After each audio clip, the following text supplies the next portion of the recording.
¿Cómo vamos a trabajar hoy? Vamos a continuar un poco con la teoría que habíamos empezado la primera clase, y les voy a pedir, ya les había pedido a la primera clase, que ustedes se consigan una resolución técnica 37, ¿sí? Les había dado distintas opciones, la pueden descargar, no sé si estaba en el aula virtual, pero si no la pueden buscar en cualquier página de Google, o tener las separatas de Repar, que ahí, bueno, suelen tener todas las RT juntas. ¿Las tienen? ¿Tienen la RT37? Sí. ¿Sí? Bueno, les voy a pedir que la busquen, que la tengan ahí a mano, abierta. Entonces podemos ir avanzando con la teoría. Bueno, en principio, como para recapitular, voy a continuar lo que estábamos viendo en la clase pasada, y cuando llegamos a la parte de la RT,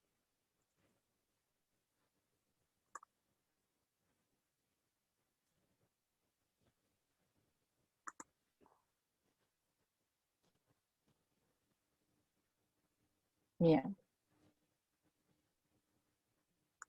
voy a arrancar desde esta diapositiva. Esto es como para volver a ponernos en tema, ¿sí?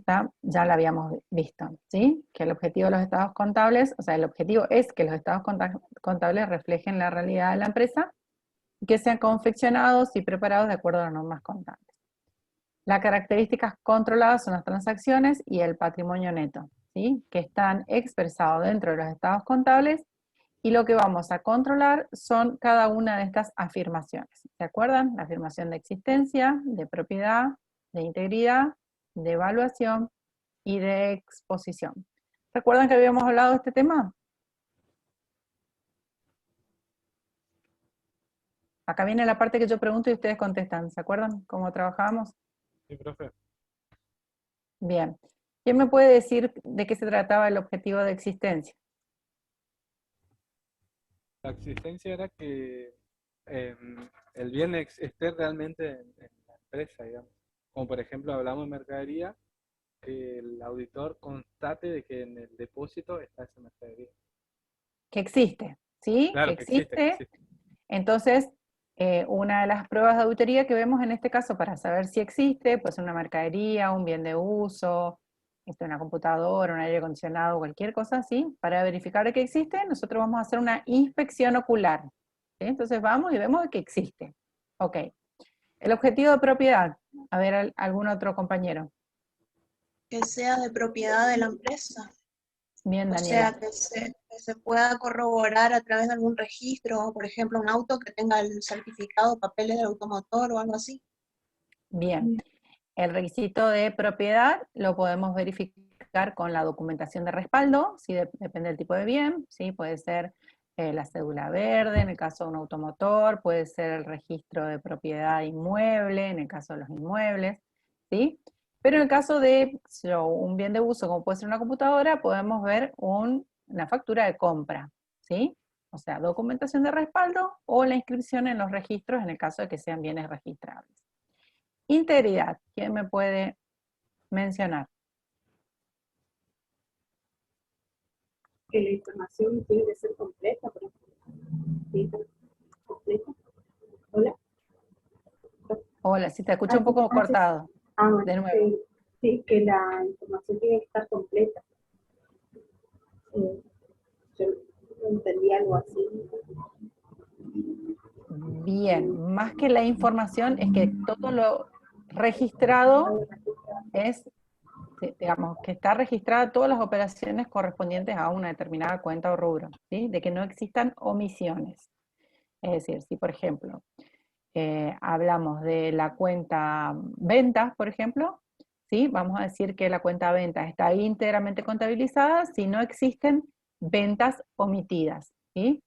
Entonces, si hablamos, por ejemplo, de un bien de uso, vamos a decir que está íntegramente contabilizado si en el alta o el costo de inicio o de incorporación al activo del bien de uso están considerados todos los gastos necesarios para poner el bien en condiciones de ser utilizado, ¿sí? Entonces hablamos de que no existen omisiones, que no nos olvidamos de contabilizar, o que la empresa nos olvidó de contabilizar algún gasto, alguna ganancia, como puede ser una venta, ¿sí? De que está todo lo que está contabilizado es todo lo que hay, ¿sí? Que no nos olvidamos de contabilizar nada.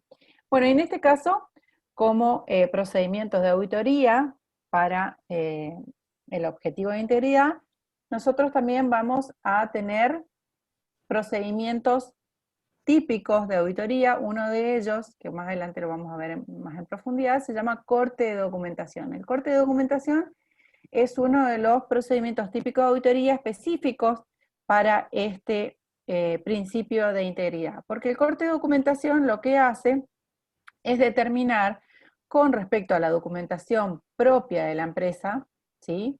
No cualquier documentación, estamos hablando de documentación que es propia de la empresa y que tiene la característica de estar preimpresa y prenumerada, ¿sí? Entonces el auditor puede tomar datos de cuál fue la última documentación emitida a la fecha de cierre de los estados contables y cuál es la primera que figura en blanco. Por ejemplo, se trata de facturas de venta, el auditor va a decir, bueno, hasta la factura 450 se utilizó al 31 de diciembre. La factura 451 ya corresponde al ejercicio siguiente. Ese corte de documentación es simplemente tomar nota de los últimos documentos propios de la empresa que se fueron utilizados a fecha de cierre. Entonces, con este corte de documentación nosotros podemos determinar la integridad de las operaciones contabilizadas con fechas cercanas o muy cercanas al cierre, ¿sí? Entonces podemos detectar de que a lo mejor hay ventas que debieran haber estado contabilizadas en este ejercicio que estamos auditando y que en realidad por cuestiones burocráticas o administrativas se contabilizaron en el ejercicio siguiente. Entonces ahí existe una falta de integridad, la cual vamos a tener que ajustar. Con respecto al objetivo de evaluación, ¿qué habíamos hablado?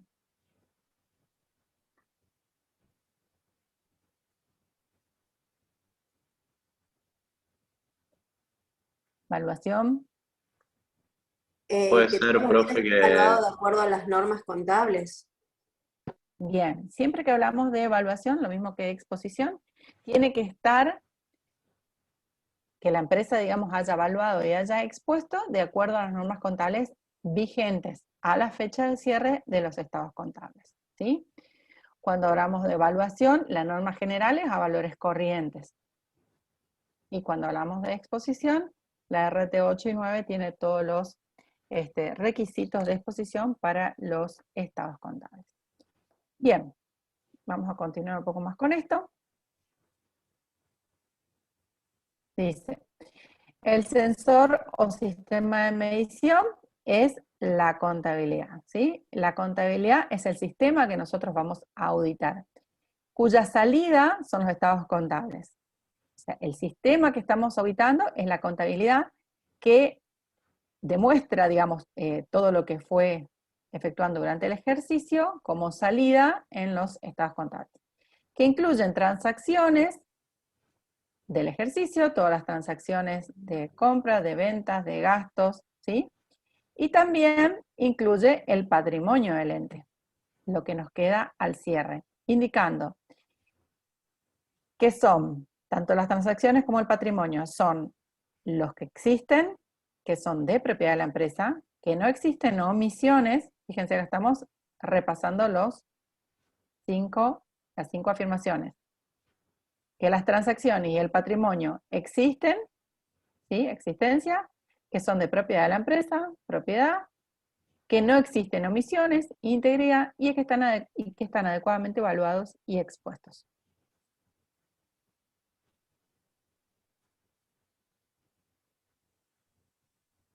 Bien, acá ya quería arrancar un poquito con la RT37. Dice, el contador público debe tener independencia respecto de la empresa para poder ejercer la función.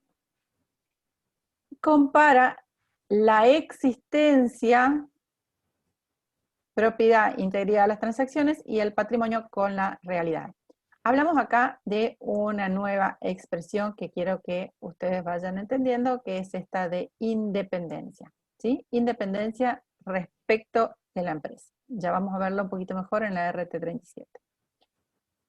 Bueno, El contador, que dijimos que tiene que ser independiente respecto de la empresa, va a determinar si existen desvíos respecto de los estados contables definitivos e informar de ello a través de su informe de auditoría.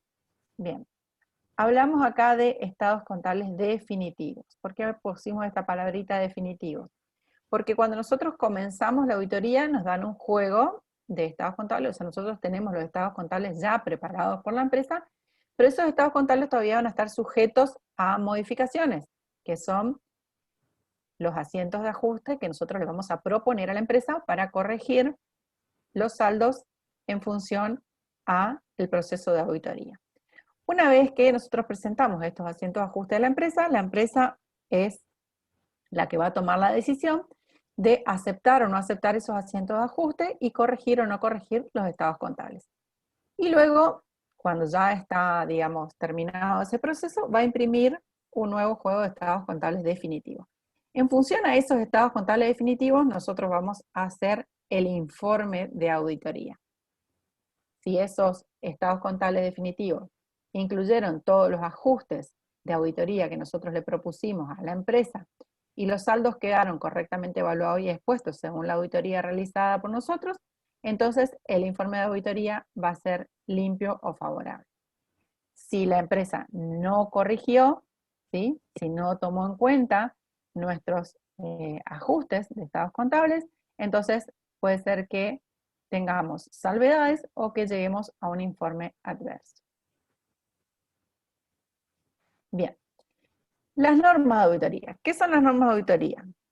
Así como las normas contables brindan el marco de referencia para evaluación y exposición de los estados contables, las normas de auditoría establecen los lineamientos básicos que el profesional debe seguir en el cumplimiento de su labor de auditoría. Es decir, las normas de auditoría son específicas para nosotros los contadores, ¿sí? Que vamos a ser auditores de estados contables. Las normas contables tienen que ser aplicadas por las empresas para la presentación de sus estados contables, ¿sí? De sus balances. Pero las normas de auditoría nos van a dar lineamientos básicos a los contadores que vamos a trabajar como auditores en esta tarea de auditoría externa de estados contables. El objeto de estas normas es el ejercicio de una tarea profesional, entonces es por ello que la misma profesión, o sea, los mismos consejos profesionales dictan el contenido de las normas de auditoría. En este caso, están expresadas en la RT 37. Bueno, a nivel internacional tenemos el IAPC, ¿sí? Que dicta guías para la realización de las tareas de auditoría a nivel internacional, ¿sí? E invita o sugiere a nivel nacional a los organismos profesionales de que adopten estas normas dictadas por el IAPC, que adopten estas normas en sus resoluciones técnicas o que las acepten de manera directa, ¿sí? Esto después vamos a ver un poquito más adelante. Hay dos formas, digamos, en que los distintos consejos pueden aceptar las normas internacionales, tanto de contabilidad como de auditoría. Uno es adaptando sus propias normas a las normas internacionales, que es lo que nosotros como país hacemos, y la otra es utilizando directamente las normas internacionales, que por ejemplo Paraguay lo hace de esta manera. Bien. Bueno, esto después se lo dejo a ustedes para que los lean, las características de las NIAs. Quiero ir un poquito a la RT 37, ¿sí? Para no pasar de largo. Bien.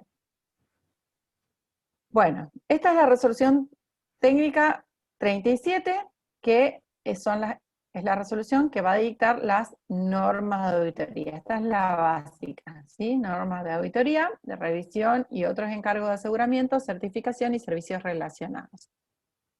Bueno, tenemos como todas las normas su primera parte de vistos y considerandos. Acá tenemos los artículos que aprueban la resolución técnica, ¿sí? Fíjense, es interesante que la FAPSE, ¿sí?, aprueba la resolución técnica 37 y luego recomienda a los consejos profesionales adheridos, que son los consejos profesionales de cada jurisdicción, a que adopten esta resolución técnica. Para todas las normas, para todas las resoluciones técnicas, se procede de la misma manera. La FAPSE las aprueba y recomienda a los consejos que se adhieran, ¿sí? En este caso de la RT37, todos los consejos del país están adheridos. Bueno, no me quiero detener. Bueno, deroga la 7, que era la anterior. No sé si alguno de ustedes la conoció. Para mí era más linda, pero bueno, nos tenemos que quedar con esta, que es la vigente. Bueno, entonces a partir del punto A, vamos a empezar a leer de la resolución técnica y vamos a ir analizando qué es lo que nos dice esta norma. Antes de continuar, yo quiero que ustedes sepan desde el tercer día de clase, bueno, fue el primero, pero bueno, desde el principio del dictado de la materia, que la RT37 es fundamental para la materia, ¿sí?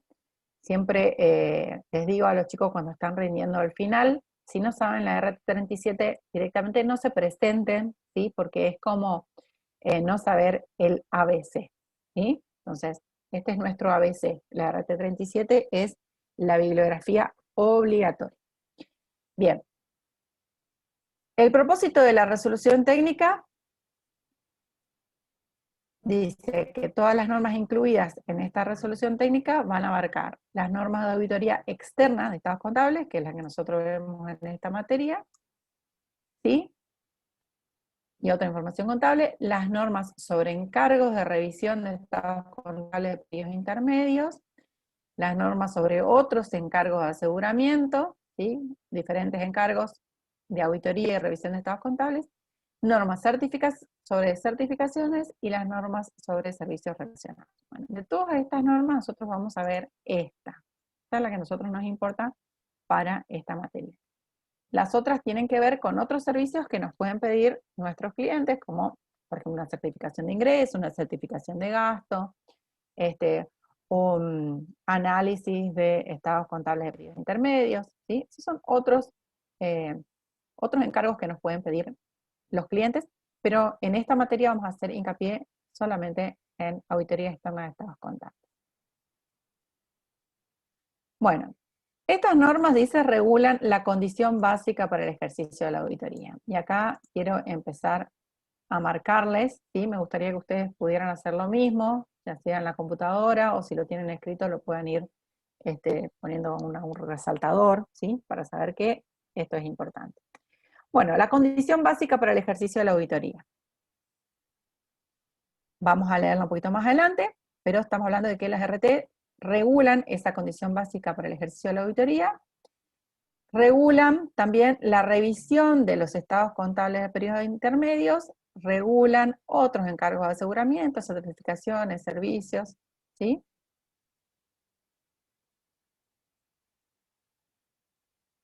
Y algunas otras pautas que son comunes a los distintos trabajos.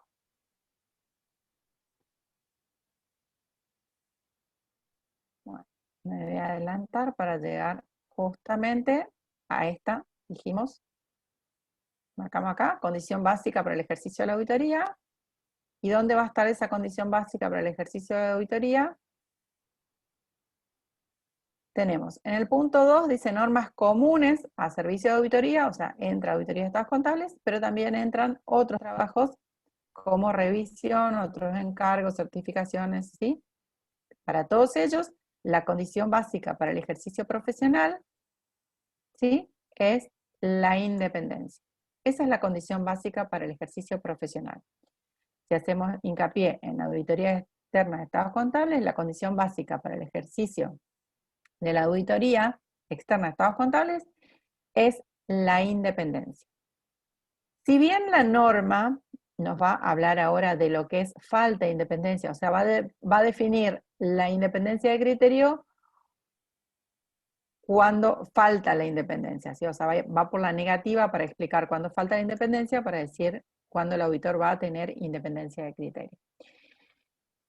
La norma manifiesta la condición básica para el ejercicio de la auditoría qué es la independencia de criterio, pero yo quiero que ustedes anoten, ¿sí? Que si bien no está explícitamente definido en esta norma, la condición básica para el ejercicio de la auditoría, además de la independencia de criterio, es ser contador público, ¿sí? Y estar matriculado en la jurisdicción sede de la empresa que vamos a auditar. Ya vamos a llegar a eso más adelante, pero entonces tenemos 3 requisitos para poder ser auditores. La independencia, que es la que vamos a leer ahora en la RT 37, pero además implícito está de que el profesional tiene que ser contador público, ¿sí? Y que tiene que estar matriculado en la jurisdicción sede de la empresa que va a auditar. Bien.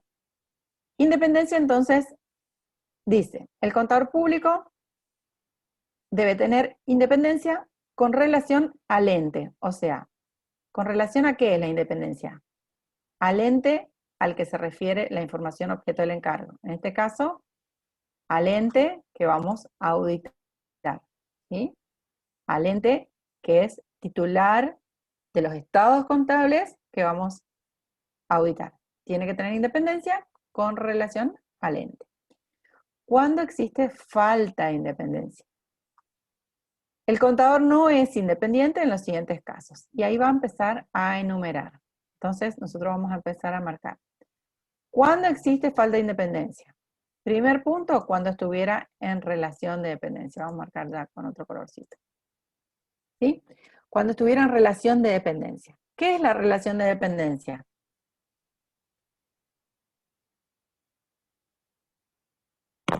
Tener un empleador. Estar bajo el mando de otro. ¿Sí? Ser empleado. Empleado dentro de la empresa.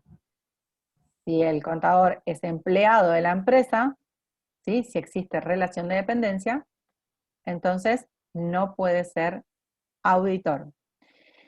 Para entender un poquito más qué es relación de dependencia, ustedes tendrían que volver un poquito a repasar sus apuntes de derecho laboral, ¿sí?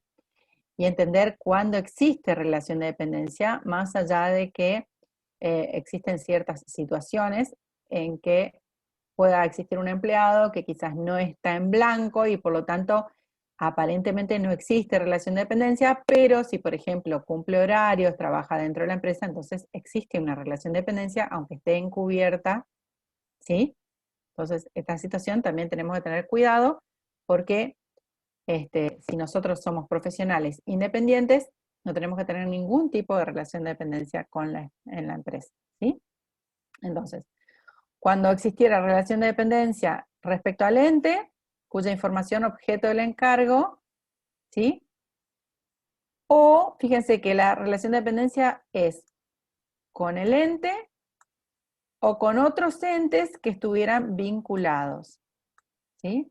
En el caso de que existan sociedades vinculadas, ¿sí? Sociedades, una sociedad que controla a otra, tampoco puede ser el contador, tampoco puede ser empleado de otro ente que esté vinculado al ente que estamos haciendo la auditoría, ¿sí?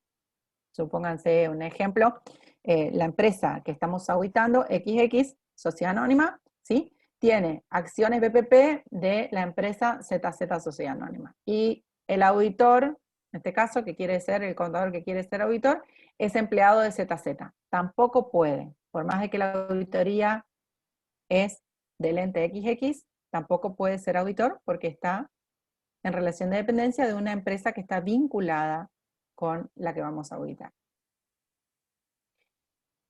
Entonces, no puede estar en relación de dependencia con el ente, con entes vinculados, y tampoco puede haber estado en el ejercicio al que se refiere la auditoría. ¿Sí? ¿Qué quiere decir esto? Si ustedes me dicen, no, yo ya no soy más empleado de la empresa, pero fui empleado el año pasado, y la auditoría se refiere al ejercicio del año pasado, entonces tampoco puedo ser auditor, ¿sí? Recién voy a poder ser auditor el año siguiente, ¿sí? Cuando ya durante el ejercicio al cual se refiere la auditoría, yo no fui empleado. Atención con este punto, por favor, porque es pregunta de examen. No se considera que existe relación de dependencia cuando el contador tiene a su cargo el registro de documentación contable, la preparación de estados contables, que es lo que hablábamos en la clase pasada, y la realización de otras tareas similares remuneradas mediante honorarios. En tanto, no coincidan con funciones, voy a poner acá, no coincidan con funciones de dirección, gerencia o administración del ente cuyos estados contables estamos auditando. ¿Sí? Entonces, ¿qué quiere decir esto? Lo hablábamos la clase pasada.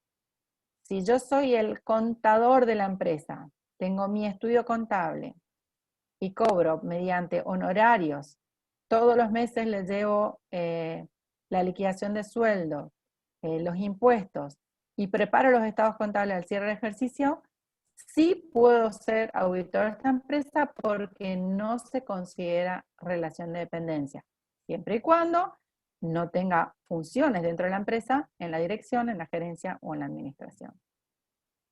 ¿Sí? Primer punto, entonces, ¿se entendió? ¿Alguna pregunta? Fue una pregunta al tiempo que dijo, Bueno. digamos, no puede coincidir el mismo ejercicio que trabajé, digamos, tiene que ser el ejercicio siguiente, digamos. Sí, ya a partir del ejercicio siguiente ya es suficiente. O sea, si vos, digamos, sos estudiante ahora, ¿no es cierto? Estás trabajando en una empresa, ¿sí? El año que viene te recibís. Y la empresa te dice, bueno, ya que te recibiste, ahora puedes ser auditor de mi empresa. Vos decís, no, todavía no puedo ser auditor porque el año al cual se refieren los estados contables, el ejercicio al cual se refieren los estados contables, yo todavía era empleado. ¿Sí? Entonces, esa primera auditoría no la vas a poder hacer, vas a tener que esperar un año para decir, bueno, puedo auditar el 2022 en el cual yo no fui empleado de la empresa. ¿Sí? Bien. Profe, Sí. en el último caso, ¿no se estaría auditando el mismo? O sea, yo hice los estados y me estaría auditando a mí mismo. No, vos En no el te caso. estás auditando a vos mismo, vos estás auditando a la empresa. Que Los vos hayas estados pertenecen al ente emisor, ¿no es cierto? Los estados contables son de la claro, empresa. Claro, pero estaría auditando lo que... exactamente, estás auditando la empresa. Estás auditando lo que vos mismo confeccionaste, ¿me quiere decir? Sí, pero no hay Sí. problema, no hay problema en eso. Ah, perfecto. Lo que es, acá no hay una cuestión, digamos, de que el trabajo tenga que ser de otra persona, ¿sí? Vos lo que vas a afirmar en tu informe de auditoría es que esos estados contables representan la realidad de la empresa. Si vos hiciste esos estados contables y esos estados contables reflejan la realidad de la empresa, no hay ningún problema porque vos no tenés falta de independencia y podés firmar el informe de auditoría. ¿Sí? Esta es la situación más normal, ¿sí? Te voy a decir, del 100% de auditorías de estados contables, el 80 o hasta el 90% son los mismos contadores que hacen los estados contables los que terminan firmando la auditoría. ¿Sí? Solamente hay algunas empresas, digamos, de mayor envergadura o que tienen otro tipo de controles como las entidades financieras, que van a necesitar de auditores externos diferentes de los que emitieron los estados contables, y algunos entes públicos también. Bien. Próximo punto, falta de independencia. O sea, este es el primero. Próximo punto, falta de independencia. Cuando fuera cónyuge, acá vamos a ver entonces relación de parentesco. Cuando existe relación de parentesco, y acá me va a decir qué tipo de relación de parentesco. Cónyuge o equivalente, ¿sí? O pariente por consanguinidad, en línea recta, o colateral hasta el 4º grado, ¿sí? Esto es pariente por consanguinidad, o sea, cónyuge o pariente por consanguinidad en línea recta o colateral hasta el 4º grado inclusive, o por afinidad hasta el 2º grado, ¿sí? Ustedes después vuelvan a revisar las líneas estas de consanguinidad, de parentesco, ¿sí? Entonces van a poder determinar hasta dónde llega en línea recta hasta el 4º grado, que sería línea recta es hacia arriba o hacia abajo, padres, ¿sí? Sería para arriba, hijos para abajo, ¿y qué sería hasta el 4º grado?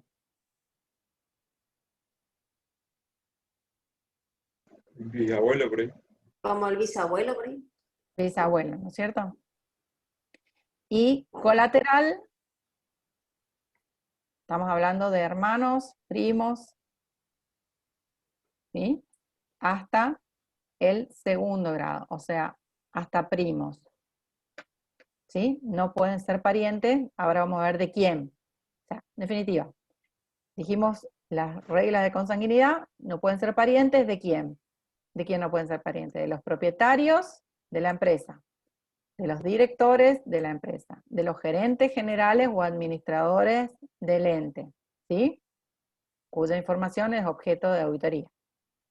¿Está? Entonces, cuando ustedes en el examen final, yo les pregunto, independencia de criterio, me dice, hay falta de independencia cuando se es pariente. Ajá. Bueno, ¿de quién? ¿De quién no podemos ser pariente? ¿Sí?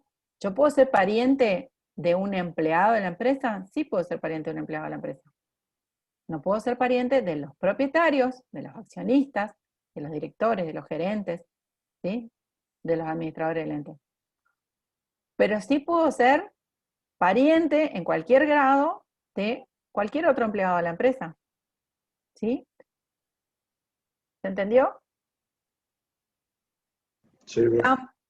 Tampoco, este es otro, vamos a cambiar otro color, tampoco vamos a tener independencia de criterio cuando fuera socio, asociado, director o administrador del ente. ¿Sí? O sea, es más bien obvio.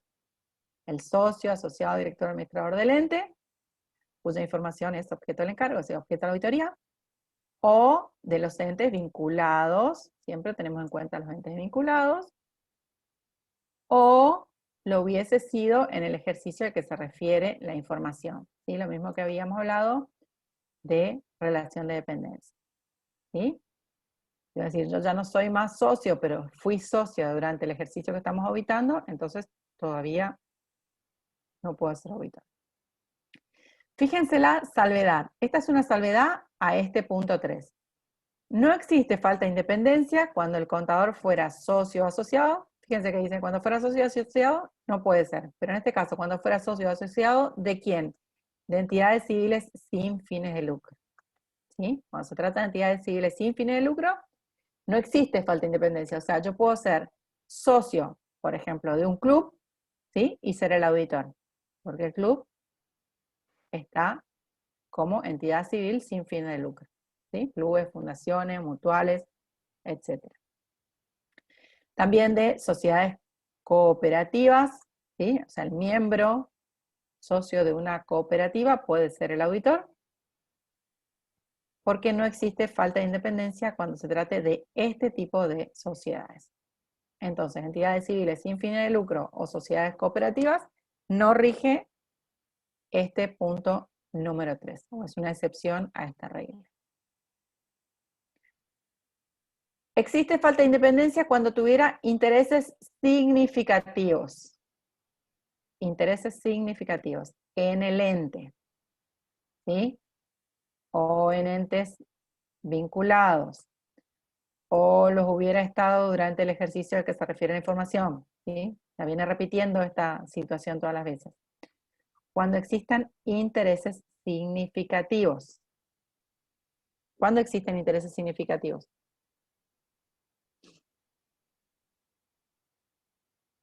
Cuando hay ánimos de lucro en común, digamos. Puede ser cuando hay ánimos de lucro en común, cuando se es el principal cliente, cuando se es el principal proveedor, cuando tenemos acciones BPP de la otra empresa, ¿sí? Existen intereses significativos. Digo, pónganse que yo, aparte de ser contador, soy dueño de una sociedad que tiene o sea, soy accionista de una sociedad que tiene acciones de PP en esta que quiero auditar. Yo tengo intereses significativos en esta entidad, entonces tengo falta de independencia. Otra. La voy a pintar de rojo, por ahí se ve poco, ustedes me avisan. Si se ve muy poco, la cambiamos a color. Cuando la remuneración fuera contingente, ¿se ve bien? No sé. Sí, profe. No se ve, dijo alguien. No me importa, yo tengo la RT acá. No importa, cambiamos. Cuando la remuneración fuera contingente o dependiente, ¿sí? De las conclusiones es un punto, o de los resultados de su tarea. ¿Qué quiere decir remuneración contingente o dependiente? ¿Qué les sugiere a ustedes? Remuneración contingente. Que va a depender de lo que resulte de la auditoría, digamos. Si se obtiene el resultado que se espera de la auditoría, va a cobrar una cosa. Exactamente, o sea, si el contratante de la auditoría me dice, bueno, mira, te voy a pagar de honorarios, no sé, 10.000 pesos, pero si tu informe de auditoría es un informe favorable, entonces te vas a llevar un plus de 5.000. ¿Está? Esa es una remuneración contingente. ¿Por qué contingente? Porque depende del resultado de mi tarea de auditoría. Entonces me quita independencia. Yo obviamente voy a querer, ¿sí?, tener un informe favorable para cobrar mayores honorarios. ¿Está? Eso es una remuneración contingente. O dependiente de las conclusiones de la auditoría que están en el informe o de los resultados. ¿Sí? Si nosotros, o sea, otra situación, otro ejemplo que podemos dar en ese mismo caso, es decir que nos contratan y nos dicen, bueno, tus honorarios van a ser, vamos a hacer el mismo ejemplo, 10.000, ¿sí? Pero si el resultado del ejercicio te da negativo, para que yo tenga que pagar menos impuestos, entonces en ese caso vas a tener un honorario diferencial. Entonces nosotros vamos a tratar de ajustar, ¿no es cierto?, todos los números para que a la empresa le dé un resultado negativo. Perdemos la independencia de criterio. ¿Está? Este punto 5 se relaciona con este punto 6. Dice, cuando la remuneración fuera pactada sobre la base del resultado del periodo u otra variable al que se refieren los estados contables. ¿Sí? Como les expliqué recién, si la remuneración fuera contingente o dependiente del resultado del ejercicio, o bien fuera pactada sobre la base del activo, o fuera pactada sobre la base de una determinada cuenta que yo quiero que me dé, que la empresa quiere que le dé positivo, ¿sí? Por ejemplo, puede decir la empresa que nos contrata, decir, yo quiero mostrar que tengo una importante cartera de clientes. Entonces, si el número de la cuenta clientes es significativo, entonces vas a tener un honorario mayor. ¿Sí? Me está influenciando para que yo modifique los números de los estados contables. ¿Está? Entonces esta remuneración es pactada sobre el resultado de los estados contables o de cualquier variable que se encuentra dentro de los estados contables. Ahora, presten atención a esta excepción. No vulneran esta norma las disposiciones de aranceles profesionales que fijan su monto mínimo sobre la base del activo, el pasivo, ingresos por ventas o servicios del ente. ¿Sí? No vulneran, quiere decir que no va en contra de esta situación. Por ejemplo, nuestro Consejo Profesional de Ciencias Económicas regula honorarios mínimos en función de honorarios mínimos por el servicio de auditoría de estados contables en función o en porcentaje al activo o a los ingresos por venta. ¿Sí? Me está diciendo en definitiva, lo mismo que el 2.6 me dijo que me quitaba independencia de criterio, ¿sí? ¿Por qué me dice que no vulnera esta norma la disposición sobre aranceles profesionales por montos mínimos? No sé si ustedes me están entendiendo, pero aparentemente son contradictorias estas dos situaciones. Puede ser porque está regido por el consejo, o sea, no es algo que dependa de la persona que está auditando. Exactamente, no depende de la persona que está auditando, pero por sobre todas las cosas es igual para todos los profesionales de la misma jurisdicción. ¿Sí? Entonces, si por ejemplo, la empresa dice, bueno, yo te voy a pagar un honorario de, no sé, el 30% sobre el activo de los estados contables. ¿Sí? Y la misma disposición del Consejo de Ciencias Económicas de la jurisdicción sede dice que el honorario mínimo es el 30% del activo. Entonces, ese principio de honorarios mínimos se aplica a todos los profesionales. Por lo tanto, no quedaría ningún profesional independiente. ¿Me explico? ¿Sí? Como es igual para todos los profesionales, entonces no vulnera la norma del 2.6. ¿Ok? Entonces, sí.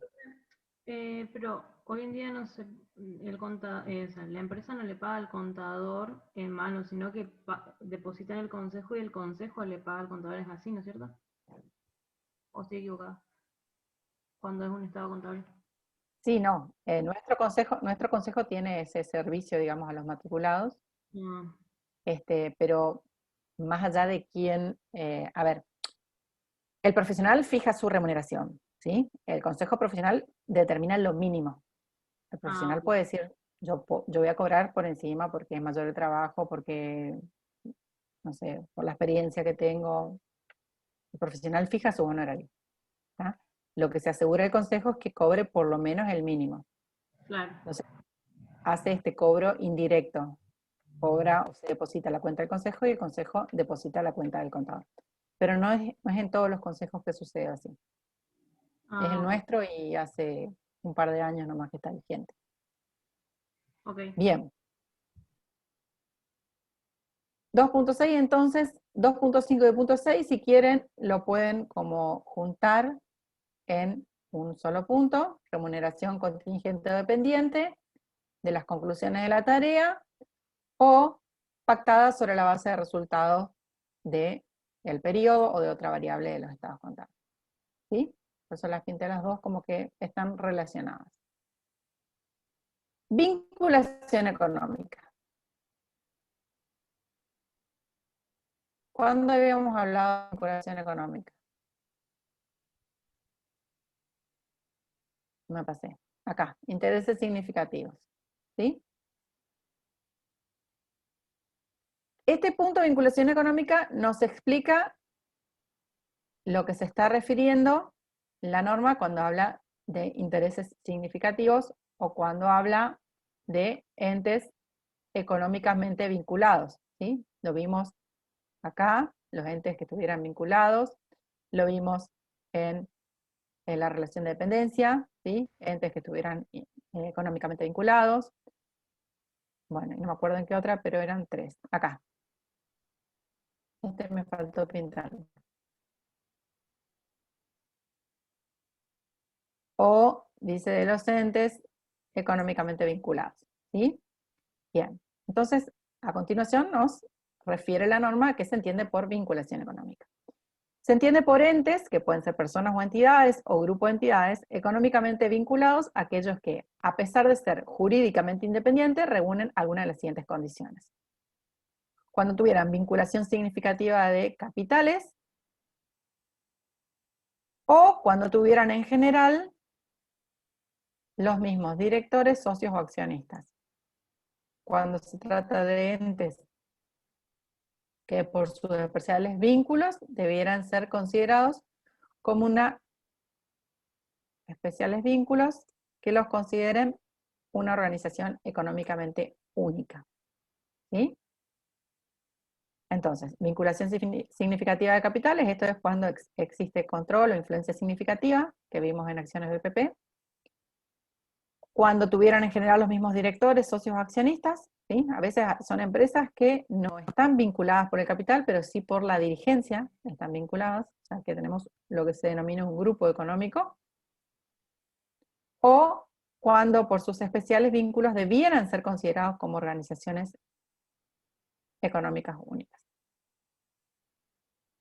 Estas incompatibilidades que hablamos en los requisitos de falta de independencia son de aplicación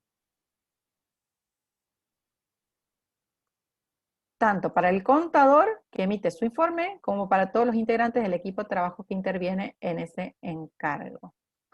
Ya sean estos profesionales en ciencias económicas, es decir, otros contadores, licenciados en administración de empresas u otras profesiones de las ciencias económicas, o profesionales en otras disciplinas o aún no profesionales. Es decir, todos los que trabajan de forma conjunta con el auditor tienen que tener esta misma independencia.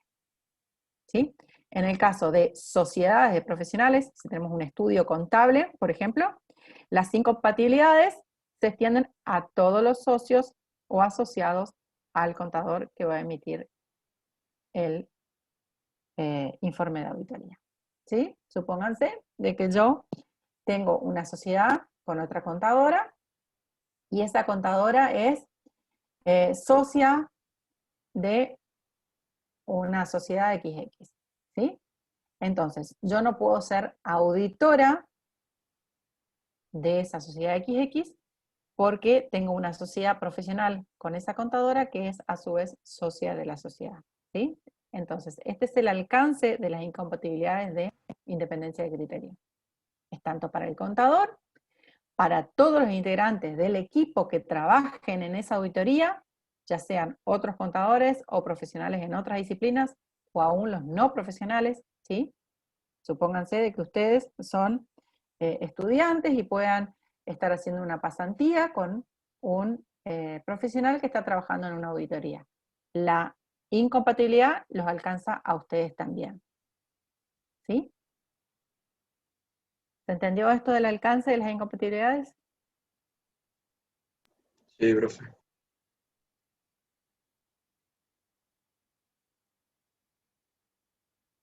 Bueno. Profe, una consulta. Sí. En el caso de las sociedades de profesionales tiene que estar constituida una sociedad, ¿no es cierto? No es solamente por ocupar un mismo espacio físico. Bueno, ahí ya entramos en una cuestión de ética, ¿sí? Profesional. Porque puedes decir, no, yo en el estudio en realidad no tengo ninguna sociedad, compartimos el mismo espacio físico solamente, ¿sí? No hay una sociedad, ella tiene sus clientes, yo tengo mis clientes, ¿sí? Bueno, pero ya entra en el juicio, digamos, una cuestión de ética profesional, porque de alguna manera sos socio, aunque sea una sociedad de hecho, ¿sí? Con esa persona y por lo tanto le alcanzarían las incompatibilidades. ¿Sí? Bien, continúo. Normas para el desarrollo del encargo. Gracias. Este es otro punto, ¿sí? O sea, vimos entonces la independencia de criterio, quedó claro, ¿sí? No me vengan a decir dos pavadas cuando le pregunto falta de independencia porque es bastante extenso, ¿sí? Hay bastantes cuestiones que tienen que tener en claro. Bueno. Normas para el desarrollo del encargo. El contador dice a través del desarrollo de su tarea, en la tarea de auditoría, debe reunir, y acá vamos a empezar con este tema, debe reunir elementos de juicio válidos y suficientes que permitan respaldar las aseveraciones formuladas en su informe. O sea, que permitan respaldar, vamos a poner así, el informe. Se me pinta todo. Que permitan respaldar su informe. ¿Ah? Entonces, este es el desarrollo de la tarea de auditoría. El contador, que dijimos que es el auditor, a través del desarrollo de su tarea de auditoría, a través de todos los procedimientos de auditoría que vamos a ir aplicando en los distintos rubros de los estados contables, va a reunir elementos de juicio. Esos elementos de juicio tienen que ser válidos y suficientes para respaldar lo que el auditor en definitiva firme en su informe de auditoría. ¿Sí? Esto vamos a verlo después más adelante en las filminas de nuevo. Pero quiero que lo marquen en sus resoluciones técnicas. La tarea del contador debe ser planificada. Estos son distintos puntos, yo lo estoy marcando acá, después vamos a ver como distintos puntos, ¿sí? Planificada, vamos a hablar de lo que es la planificación, en función a los objetivos del encargo.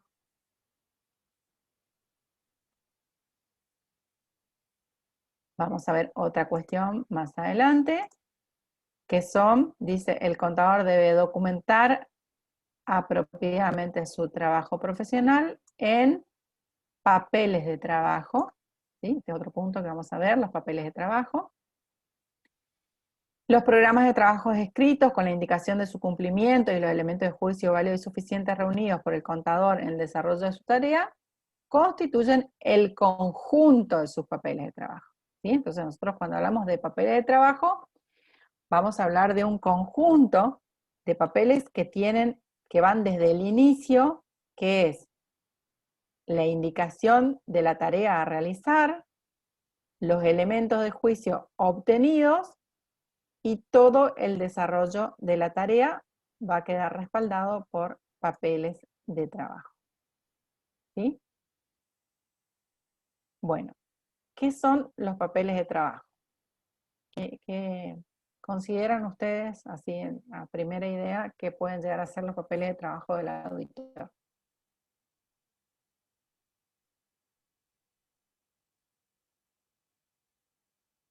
Esta es la parte que ustedes contestan. Y todos los cálculos o anotaciones que podamos hacer que veamos que no coinciden o que hay que buscar alguna documentación preparatoria de alguna operación, algo así. Bien, ¿alguien más? Un arqueo de caja, por ejemplo. Bien. Es decir, los papeles de trabajo son toda documentación que el auditor va haciendo o recabando, ¿sí?, de la empresa que está auditando en el desarrollo de su tarea de auditoría. Dijeron, por ejemplo, un arqueo de caja, a lo mejor puede ser un arqueo en el cual participó el auditor y por lo tanto él puede decir, bueno, yo estuve en el arqueo de caja y yo lo firmo y lo guardo como papel de trabajo. O también puede llegar a ser un arqueo de caja que nos presenta la empresa como documentación de respaldo, ¿sí? En ese caso nosotros vamos a tener una copia, ¿sí?, que va a constituir para nosotros un papel de trabajo. Un papel de trabajo puede ser una copia de una factura, puede ser una copia de un instrumento constitutivo, puede ser una copia de por ejemplo, no sé, una cédula verde de un rodado, ¿sí? Toda información que nosotros vayamos recabando va a constituir para nosotros papeles de trabajo. A eso se le va a sumar todos aquellos cálculos que nosotros hagamos sobre los estados contables para validar los saldos que van a expresarse en definitiva al cierre, ¿sí? Entonces, los papeles de trabajo deben contener la descripción de la tarea realizada. Esto es lo que deben contener los papeles de trabajo, ¿sí? La descripción de la tarea realizada. Dijeron recién como ejemplo un arqueo de caja. Bueno, ¿cómo se realizó el arqueo de caja? ¿En qué fecha se realizó el arqueo de caja? ¿Quiénes estuvieron presentes? ¿Sí? La descripción de la tarea realizada. ¿Cómo fue? ¿Cómo se hizo ese recuento? Pueden ser las planillas de los bienes de uso, porque también tiene que corroborar que estén los bienes que la empresa declara. Y exactamente. esas planillas Nosotros, también, sí, la copia, porque esa planilla en principio es de propiedad de la empresa. Nosotros vamos a tener una copia de esa planilla, ¿sí? donde vas asentando cada una de las cosas que están. Exactamente, y en esa planilla nosotros vamos a ir trabajando sobre esa planilla para ver si en definitiva todos esos bienes son de propiedad del ente, si están íntegramente contabilizados, si existen, ¿no? ¿sí? Si están bien valuados, si están bien amortizados, etc. ¿Ah? Entonces, volvemos acá al papel de trabajo. La descripción de la tarea realizada. ¿Qué otra cosa deben contener los papeles de trabajo? Los datos y antecedentes recogidos durante el desarrollo de la tarea, ¿sí? Estos datos y antecedentes son los que van a formar esos elementos de juicio. Nosotros hablamos de que nosotros vamos a ir juntando, ustedes supónganse que como que van juntando en una canasta o en una caja o en un cajón, como quieran, ¿sí? Van juntando elementos de juicio para después poder decir si esos estados contables representan o no la realidad de la empresa. ¿Tá? Entonces, todos los datos y antecedentes que vamos recogiendo durante el desarrollo de la tarea, como dijo recién la compañera, la planilla de bienes de uso, vamos recogiendo antecedentes con respecto a las actas de asamblea, vamos recogiendo datos con respecto al proceso de producción, ¿sí? Todos los datos y antecedentes que vamos juntando de la empresa para formar esos elementos de juicio.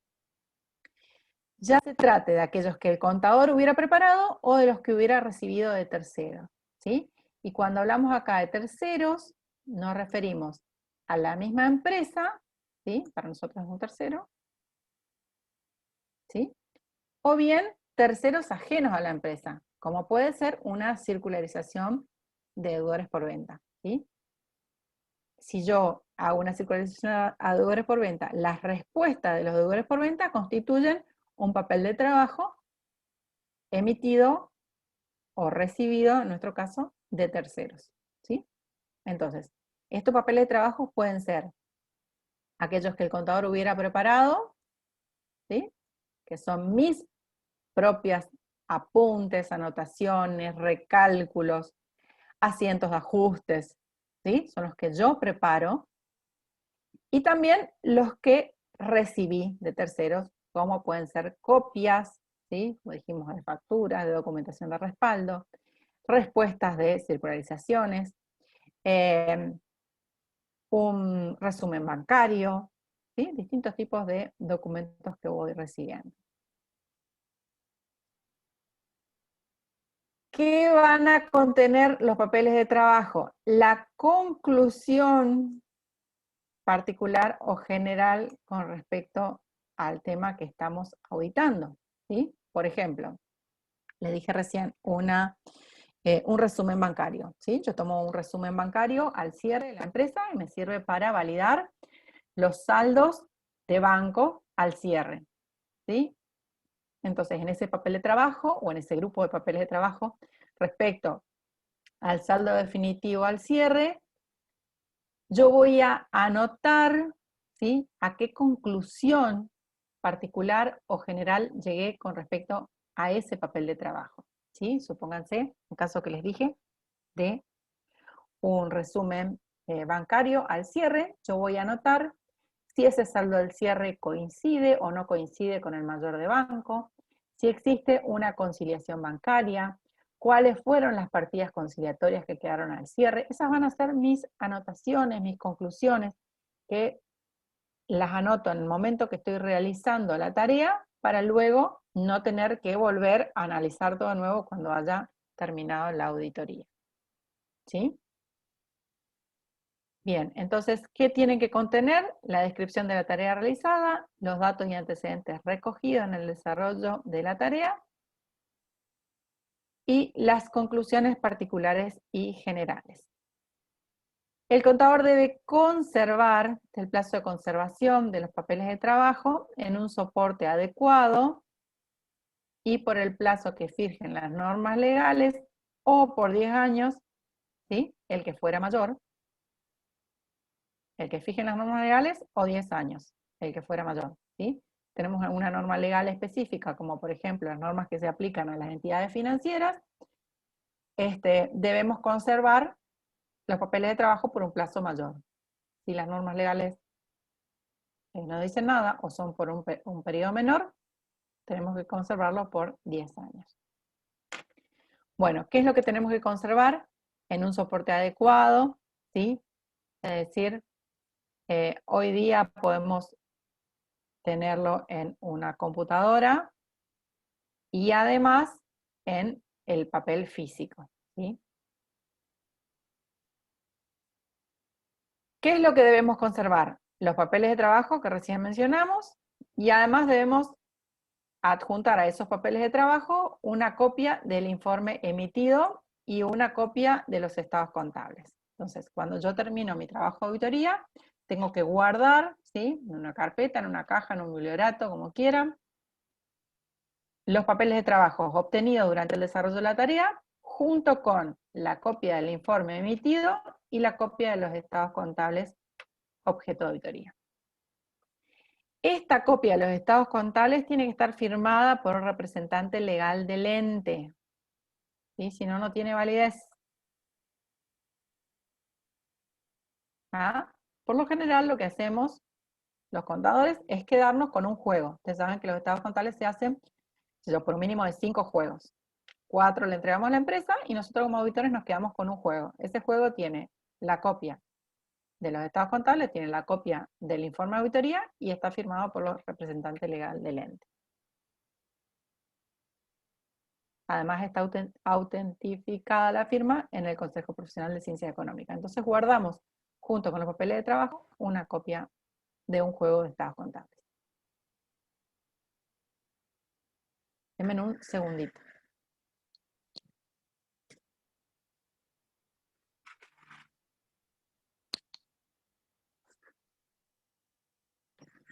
Ya volví.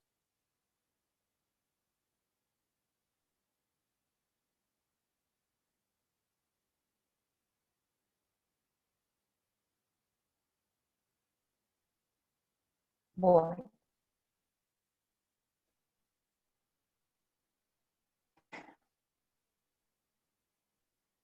¿Qué hora es? A ver. No puedo ver la hora acá. Las 7. Y termina la clase a las 8. Les propongo nos tomamos 5 minutos de recreo, ¿sí? Para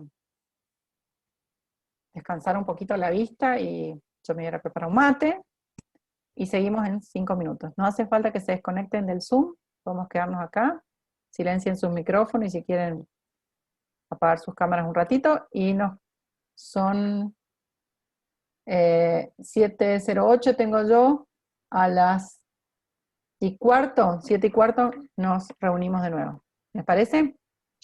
Bueno, profe. Vale, profe.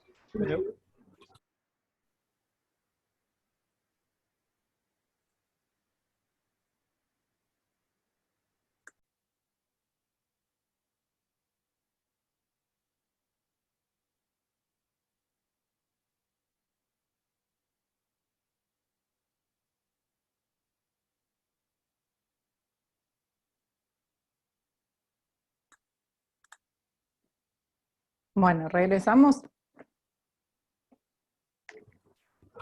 ¿Están ahí?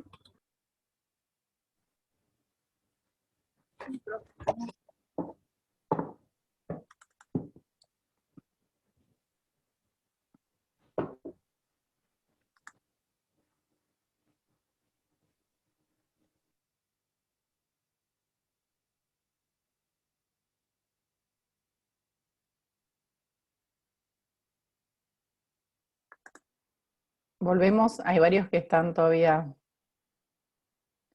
sin cámara.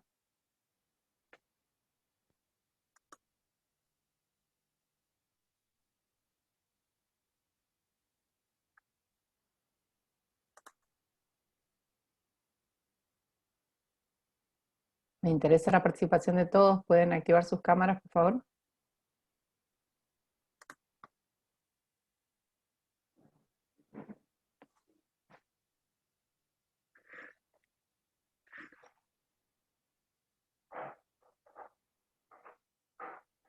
Mayra, Marcos, Elisaúl, Marcelo González, Rodrigo. Profe, yo estoy con la cámara del celu. Hay 2 Marcelo González. Estoy Ah, uno que bueno. usa la compu y el otro que, que usa el celu Qué, para otras qué cosas. bien, bueno. Vamos a ponerte presente una sola vez igual. Ahí está. Ay, tengo a alguien que me... Ah, ok. Bien, bueno. Estoy compartiendo con ustedes la unidad 2. ¿Se ve? Sí, ¿Lo profe. pueden ver? Bien. La unidad 2 comienza con el proceso de auditoría y las evidencias, ¿sí? Ahora vamos a ver en esta unidad un poquito más de lo que estábamos hablando recién de papeles de trabajo. El proceso de la auditoría, recuerdan que habíamos visto en la unidad 1 que comenzaba desde el momento que el auditor acepta, ¿no es cierto?, el trabajo y va a desarrollarse durante todo el procedimiento de la auditoría de los estados contables, es decir, todo el desarrollo de su tarea, para terminar con el informe de auditoría. Bien, en función a eso, nosotros vamos a ver cuáles son las evidencias durante ese proceso. Como dije, el primer punto, digamos, o sea, el punto de partida de la tarea de auditoría es la vinculación con el cliente, ¿sí? Es decir, el momento en que el contador es contratado para realizar la tarea profesional, en este caso, de auditoría de estados contables. La vinculación con el cliente define el objetivo de la tarea profesional a realizar, ¿sí? ¿Cuál es el objetivo de la tarea profesional a realizar? En este caso, en el nuestro, es la de auditar los estados contables de la empresa. Va a definir la identificación de la documentación que está sujeta a análisis y el periodo que comprende, ¿sí? Es decir, vamos a identificar cuál es el ejercicio que vamos a estar auditando, de qué empresa y cuáles son los estados contables que vamos a auditar. Va a definir las responsabilidades asumidas por cada una de las partes, ¿sí? Las responsabilidades tanto para la emisión de la documentación, es decir, quién emite esta documentación que decíamos acá en el punto B, quién va a emitir la documentación, que en este caso son los estados contables de la empresa, o sea, el responsable de la emisión de los estados contables es la empresa. Y también la responsabilidad del informe profesional, que esa es nuestra responsabilidad. O sea, ya desde acá podemos ir viendo que hay una parte de responsabilidad asumida por la empresa y una parte de responsabilidad asumida por el profesional, es decir, el auditor. Va a definir el alcance de la tarea a realizar, ¿sí? De qué se trata la tarea y hasta dónde llega la responsabilidad profesional. Y todo lo que el profesional crea conveniente detallar que lo ayude a formar una idea de la tarea que él llevará a cabo, ¿sí? O sea, acá nos dan libertad como para que nosotros agreguemos todo lo que necesitemos o que creamos conveniente detallar. Bueno, ¿cómo se formaliza esta vinculación con el cliente? O sea, hablamos de la vinculación con el cliente, todos estos puntos, ¿no? La vinculación con el cliente define el objetivo de la tarea, define la documentación que se va a auditar, define las responsabilidades de ambas partes, define el alcance de la tarea y todo lo demás que querramos agregar, ¿sí?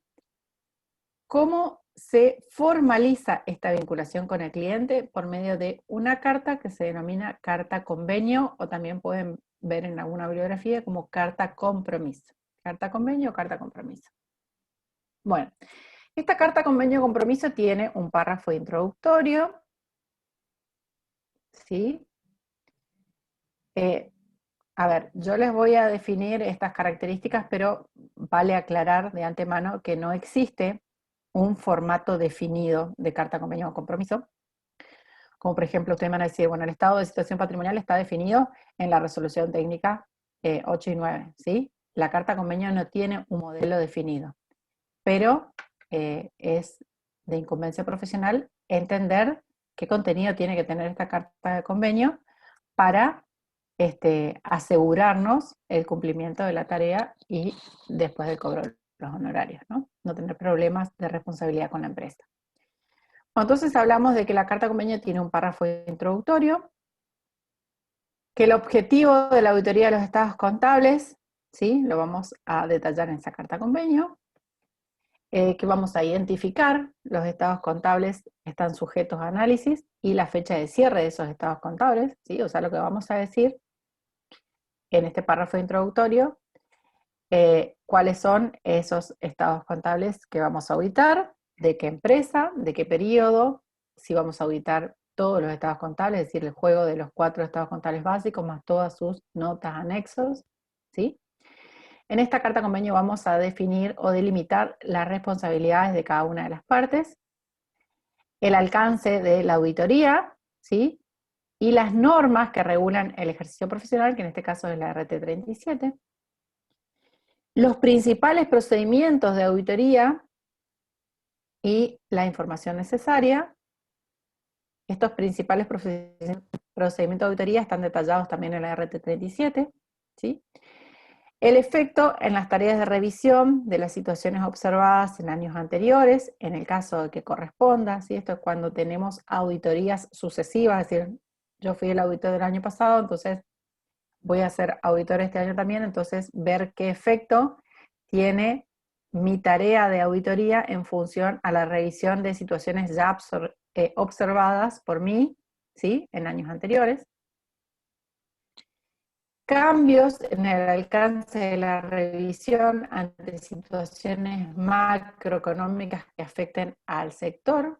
Esto sí existen, ¿sí? Por ejemplo, en esta situación en la que estamos ahora de pandemia, es una situación macroeconómica que afecta a todos los sectores, entonces todos los cambios que pueden existir con respecto a la revisión de los estados contables pueden estar contenidos ya en esta carta convenio. La fecha estimada de finalización de las tareas, los cambios en las normas contables profesionales vigentes desde el último cierre del ejercicio, en el caso de que existieran, ¿sí? Nuevas normas profesionales que se aplican desde el cierre del ejercicio anterior a este último que estamos auditando. Podemos citar también en la carta convenio aquellos colaboradores o especialistas que voy a necesitar en el trabajo de la auditoría. Es muy importante que incluyamos en la carta convenio cuáles van a ser los honorarios y la forma en que se van a cobrar esos honorarios, y toda información y documentación necesaria que la empresa nos tiene que brindar para poder hacer el trabajo de auditoría sin complicaciones. Dentro de estas información de documentación necesaria provista por la empresa, los enunciamos, digamos, los más representativos, ¿sí? Los estatutos sociales, los libros rubricados a la sociedad, los manuales de procedimientos, ¿sí? Organigramas, cursogramas, el plan de cuenta vigente, el último balance general. Cuando hablamos de balance estamos hablando de los 4 estados contables básicos, sus notas y anexos, ¿sí? El último balance de suma y saldo, que es el que sale como primer resultado del sistema contable. Y si existieran balances intermedios, ¿sí? Acá pueden agregar todo otro tipo de documentación que crean necesarias, ¿sí? Formularios en uso, por ejemplo, qué formulario se usa para las ventas, qué formulario se usa para la recepción de las mercaderías, qué formulario se usa para los cobros, ¿sí? Detalles de equipos y sistemas, hardware y software utilizados en la empresa. Otra información que pueda ser de interés para el auditor. Todo esto dentro de la documentación, ¿sí? Y luego la fecha de entrega, que le pedimos a la empresa que nos entregue toda esta documentación, y los responsables de cada área de la empresa para saber con quién comunicarnos dentro del proceso de auditoría y dentro de las distintas etapas que vamos a realizar. ¿Se entendió? Esto es todo lo que debería contener una carta convenio, ¿sí? Se pueden agregar algunas cuestiones, se pueden omitir algunas otras. Es importante que siempre tenga el objeto, que son los estados contables. Es importante que siempre tenga las responsabilidades asumidas por las partes. Es importante que incluya el alcance. Lo demás, ustedes pueden decidir si lo exponen o no. es importante que tenga los honorarios y la forma de pago, y es importante que incluya la documentación más importante que ustedes le van a pedir a la empresa.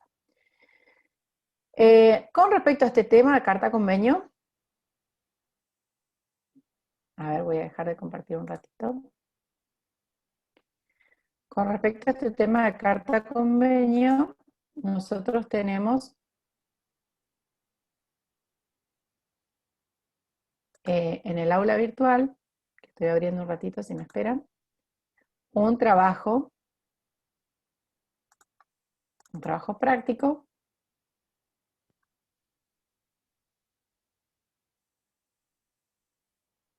¿Dónde está el aula virtual? Dame un segundo, está un poquito lenta la página. No sé si es mi conexión o el aula virtual.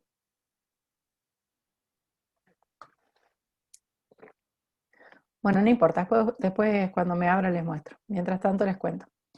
Hay un trabajo práctico que se denomina justamente carta convenio, en el cual ustedes van a tener que redactar, ¿sí?, individualmente, o sea, no es un trabajo grupal, tampoco es un trabajo para que se copien unos a otros, sino que para que hagan la tarea de redactar en función a esta lista que yo les mostré recién, que ustedes la tienen en el PowerPoint de la unidad 2, que redacten una carta convenio, ¿sí? Van a inventar el nombre de la empresa, van a inventar el año, el ejercicio que van a auditar, y van a hacer la redacción, que como les dije no tiene ningún formato formal, ¿sí?, pero traten de incluir todos los puntos que estuvimos hablando. Esta es una forma para que ustedes fijen el conocimiento de lo que vemos de carta convenio, ¿sí? Les pido, yo sé que siempre lo hacen por más que yo les pido que no se copien unos a otros, que traten de pensarlo, de razonarlo, de entender por qué, ¿sí?, cada punto, y hagan una presentación individual, ¿ok? Yo no sé si les avisé del principio del dictado de la materia, que todos los trabajos prácticos son todos los que figuran en el aula virtual como de entrega, ¿sí? O sea, todos los que ustedes tienen que entregar son obligatorios, ¿ok? Hay trabajos prácticos que yo voy a dejar librado a que ustedes hagan si quieren, y si no quieren no los hagan, pero los que pido que suban al aula virtual son obligatorios.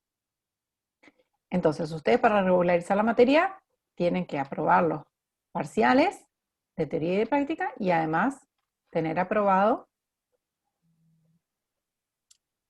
no recuerdo en este momento qué porcentaje, pero un porcentaje de los trabajos prácticos obligatorios. ¿Sí? Está en la planificación.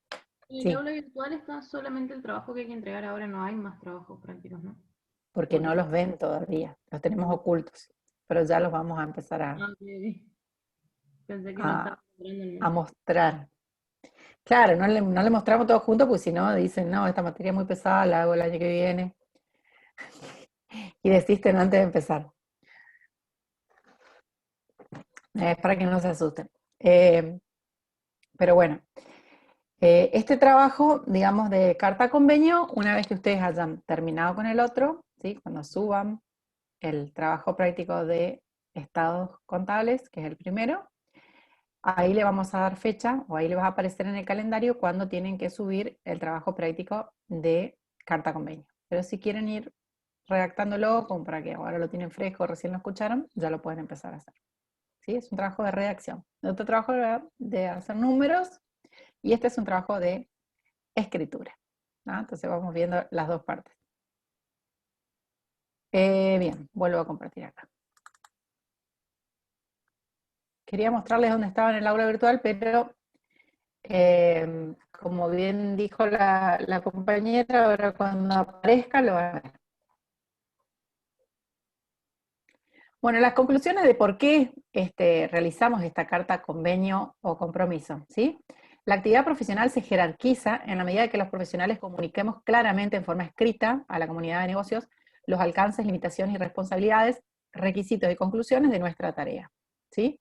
Es decir, el hecho de realizar esta carta convenio compromiso jerarquiza nuestra actividad profesional. Yo les voy a preguntar seguramente en el final si la carta convenio es obligatoria, si hay alguna norma o ley que nos obliga a los profesionales a realizar esta carta convenio y compromiso, y la respuesta es no. No existe una obligatoriedad, ¿sí?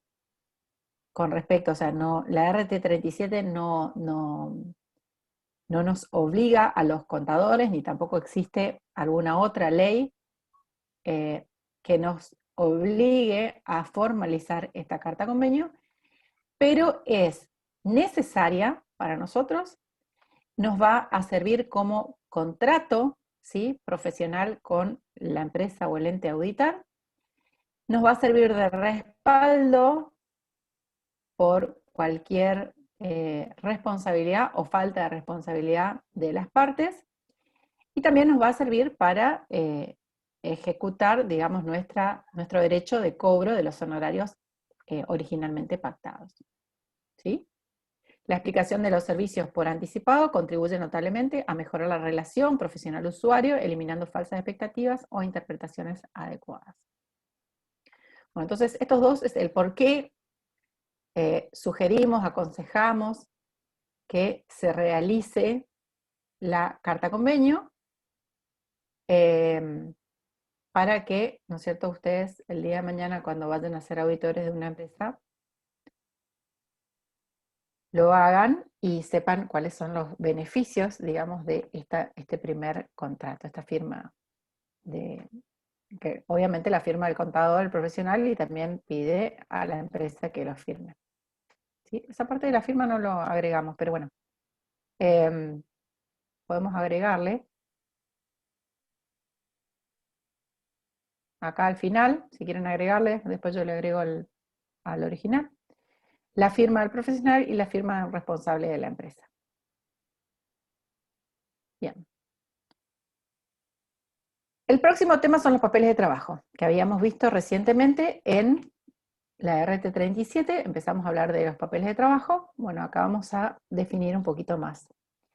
¿Qué son los papeles de trabajo? Es el conjunto, dice, de cédulas y documentación fehaciente que contienen datos e información obtenidos por el auditor en su examen, así como la descripción de las pruebas realizadas, los resultados de las mismas, sobre los cuales sustenta la opinión que emite al suscribir su informe. Es decir, los papeles de trabajo es el respaldo de la opinión que vamos a firmar en el informe de auditoría.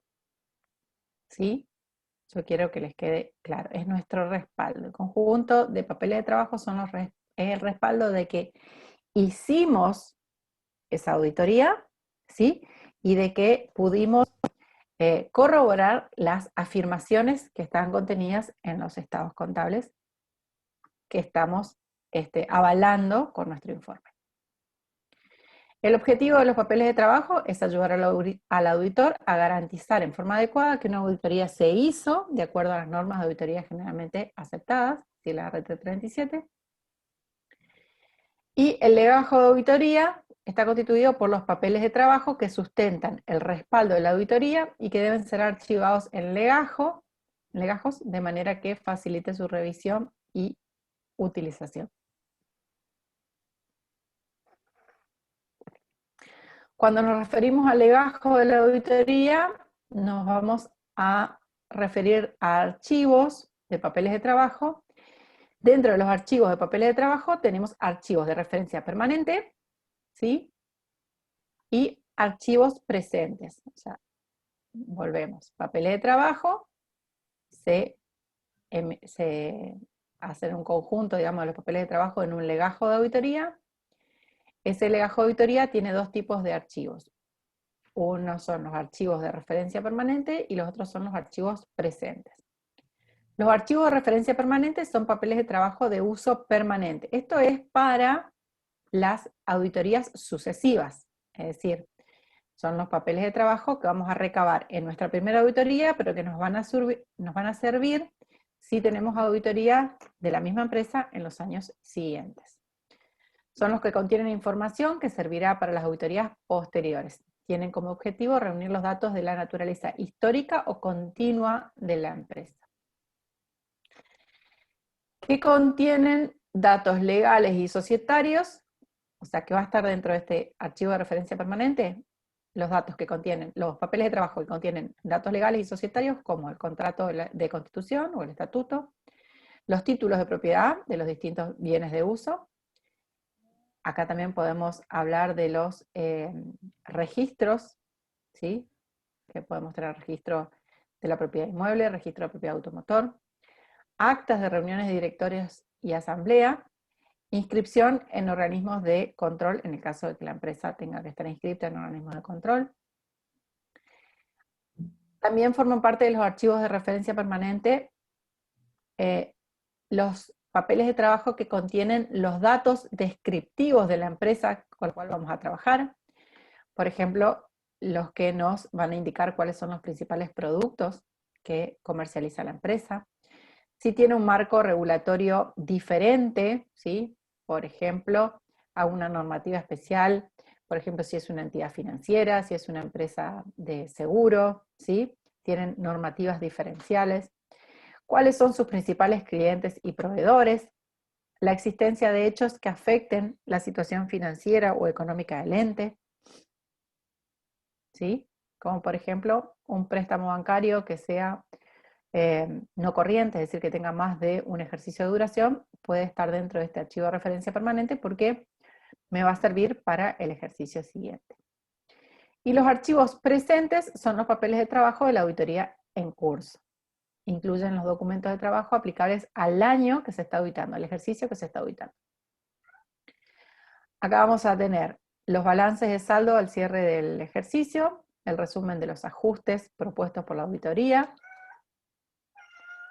la revisión de hechos posteriores al cierre, los estados contables que vamos a auditar, son papeles de trabajo del año en curso, papeles de trabajos específicos que se relacionen con los arqueos, los inventarios, circularizaciones, conciliaciones bancarias, es decir, todo lo que vamos, estos son todos los trabajos que vamos a ir haciendo en los distintos rubros.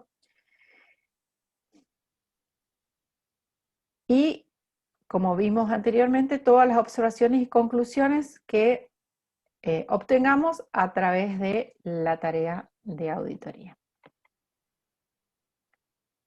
Bueno, cada papel de trabajo debe estar identificado con información tal como el nombre del cliente, el periodo de auditoría, la descripción del contenido del papel de trabajo, la firma de quien lo preparó, en el caso de que seamos un equipo, ¿no es cierto?, de auditoría, o de que el auditor tenga colaboradores, quién preparó ese papel de trabajo, o si fue preparado por la empresa. La fecha de preparación, es decir, a qué fecha se hizo ese papel de trabajo, porque muchas veces tenemos una tarea de auditoría que la hacemos una vez, la corregimos y la volvemos a hacer. Entonces, es importante la fecha para saber de qué quizás, no sé, supónganse, hicimos una conciliación bancaria primero, después hicimos algún asiento de ajuste y hicimos una nueva conciliación bancaria. Entonces, con la fecha sabemos qué documento es anterior y que existe uno posterior. Y es importante, no es obligatorio, pero es importante que agreguemos un código, ¿sí?, a los papeles de trabajo. Entonces, de esta manera tenemos ordenada la documentación, codificando los papeles de trabajo. Por ejemplo, es habitual hacerlo en función a que el primer número o letra represente el activo corriente, el activo no corriente, el pasivo, el patrimonio neto, los resultados, y después de que se vayan numerando en función, puede tener una correlación, por ejemplo, con el plan de cuentas, ¿sí?, para poder, cuando vayamos a buscar, digamos, el papel de trabajo en una tarea posterior, poder encontrarlo de manera ordenada. Los papeles de trabajo, dice están, pero la palabra acá es deberían estar, ¿sí?, catalogados, con referencias cruzadas para ayudar al archivo y la organización. ¿Qué son las referencias cruzadas? Esto vamos a ver muchas veces en los prácticos, hacemos referencias cruzadas. Como sabemos, la contabilidad tiene una partida doble, entonces hay veces que estamos auditando, por ejemplo, caja y banco, y un ajuste que tengamos que hacer en caja puede repercutir, por ejemplo, en la cuenta clientes, o un ajuste que tengamos que hacer en banco puede repercutir en la cuenta documentos a cobrar. Entonces, lo que hacemos es una referencia cruzada para determinar de que este ajuste que va a afectar luego, por ejemplo, la cuenta clientes, ya está considerado o quizás ya se reformuló dentro de la contabilidad de la empresa. ¿Se entendió lo de las referencias cruzadas?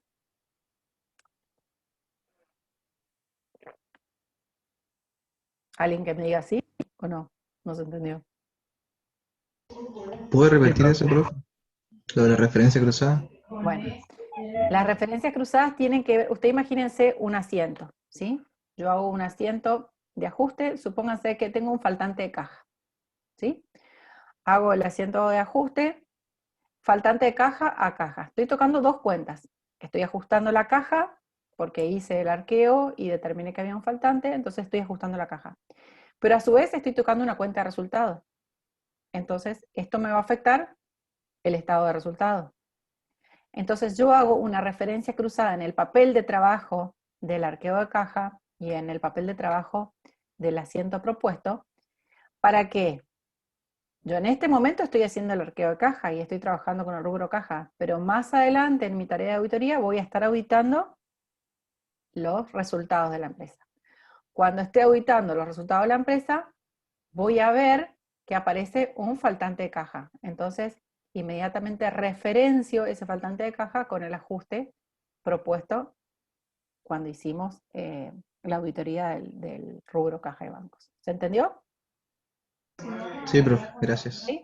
¿Por qué? ¿Qué pasa si no? Puede llegar a pasar, con el ejemplo que di por ahí no tanto, pero supónganse que hacemos un ajuste de caja a clientes o a deudores por venta, caja a deudores por venta. Entonces yo hago el asiento de ajuste en caja y después me olvidé de ese asiento de ajuste, empecé a trabajar con bienes de cambio, después llegué al rubro crédito, empiezo a trabajar con el rubro crédito y resulta que tengo ahí un problema con deudores por venta y ajusto. Y entonces, ¿qué estoy haciendo? Estoy duplicando el asiento de ajuste. Lo hice en caja y ahora lo hago de nuevo en deudores por venta. Cometo un error, ¿sí? Y voy a tener una falla porque, en definitiva, en lugar de ajustar la cuenta caja y de ajustar la cuenta cliente, la estoy duplicando, ¿sí? ¿Se entendió? Para eso son las referencias cruzadas.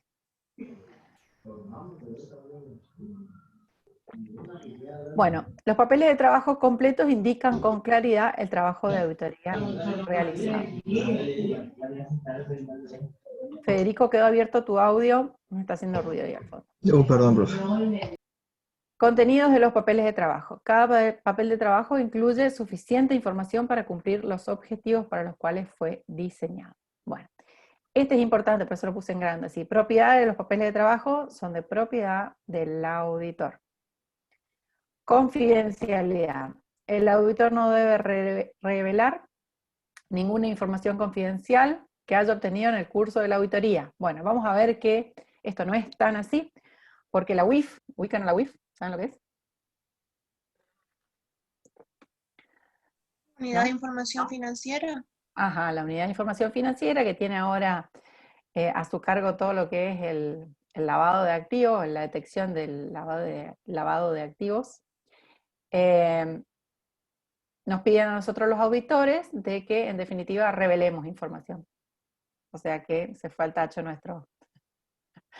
nuestro requisito de confidencialidad. Cuando detectamos alguna falla, digamos, en la empresa que tenga que ver con lavado de activos, lo tenemos que informar.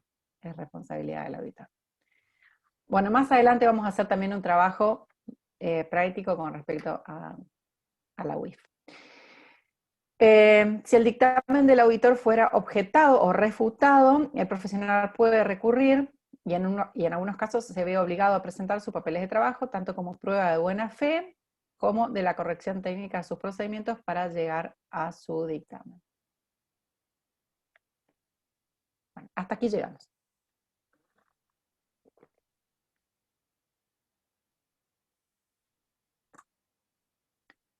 Llegamos hasta papeles de trabajo, ¿sí? Unidad 2, papel de trabajo, hasta ahí llegamos con la teoría.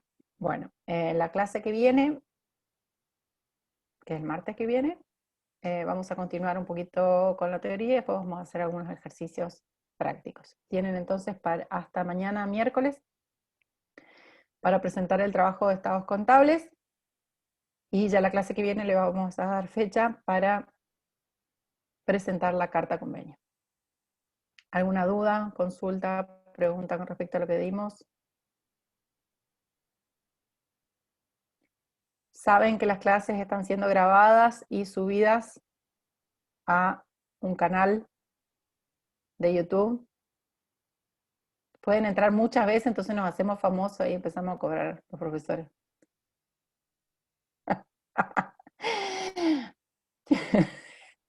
Si ustedes véanlo un montón de veces.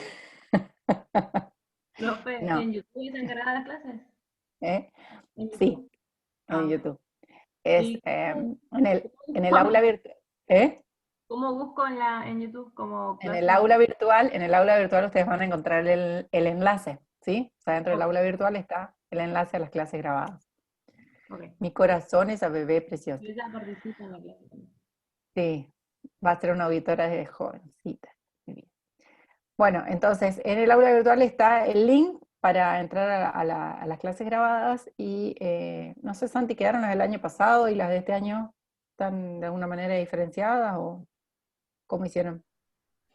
Y este año todavía no subimos la segunda clase, que fue la que hubo más presencia, digamos, hubo algo que se dio en cuanto al práctico. Voy a ajustarla en todo caso, unificar la clase anterior con esta, que sí hay más contenido, y unifico la clase 2 y esta clase en un video, en todo caso para que tenga contenido. No es conveniente, no es conveniente, Santi, mejor que sean dos Las dos diferentes, porque clases la clase separadas. anterior es de práctica, sí, la clase anterior es de práctica y esta de teoría. Bueno. Y no, después son videos muy largos que uno no sabe dónde empieza un tema y dónde termina el otro. Ok. Sí, van a estar diferenciados seguro por algún 2020, 2021, y bueno, vamos a ver si hacemos una carpeta en YouTube para separar eso. Bien. Tienen la posibilidad de ver los videos del año anterior, si quisieran. No hay ninguna limitación al respecto, pero bueno, básicamente es lo mismo, ¿no? Bueno, si no tienen ninguna consulta, pudieron ver la planificación que subimos, ténganla en cuenta, ¿sí? Vayan organizándose con respecto a la fecha de los parciales. Profe, con respecto a ese, yo le quería hacer la consulta de la bibliografía. Usted dijo la RT37, pero aparte también tenemos que tener en cuenta estos libros, por ejemplo, la auditoría de Carlos Lucé. Pues, Sí, por supuesto, bibliografía. Sí, el informe 5 es muy importante también, el informe 5 de la CECIL. Bueno, está toda la bibliografía ahí en la planificación, ¿sí? No quiero aburrirlo ahora. Además de la RT37 tienen que saber muy bien la RT17, que es la norma que habla de evaluación, la 8 y la 9 de exposición. O sea, la RT37 es la que define nuestro trabajo de auditoría, ¿sí? Es como que sería la Constitución Nacional, la RT37, de ahí para abajo. ¿Vieron la pirámide de las leyes? Está la Constitución Nacional por encima, bueno, acá está la RT37 encima de todas, y después vienen las demás normas contables vigentes, ¿sí? Aplicables a los distintos rubros, por ejemplo, las normas contables que hablan de bienes de uso, de revalúo técnico, por ejemplo, bienes de uso, ¿sí? Pero la RT37 es la que define esta materia. ¿Ok? Sí, gracias. Bueno, no siendo para más, y faltando 7 minutos para terminar la clase, nos despedimos hasta la semana que viene. Nos vemos. Hasta luego, profe. Chao, profe. Hasta luego. Buen feriado. Gracias, igualmente. Santi y Facu se quedan unos segunditos. Sí.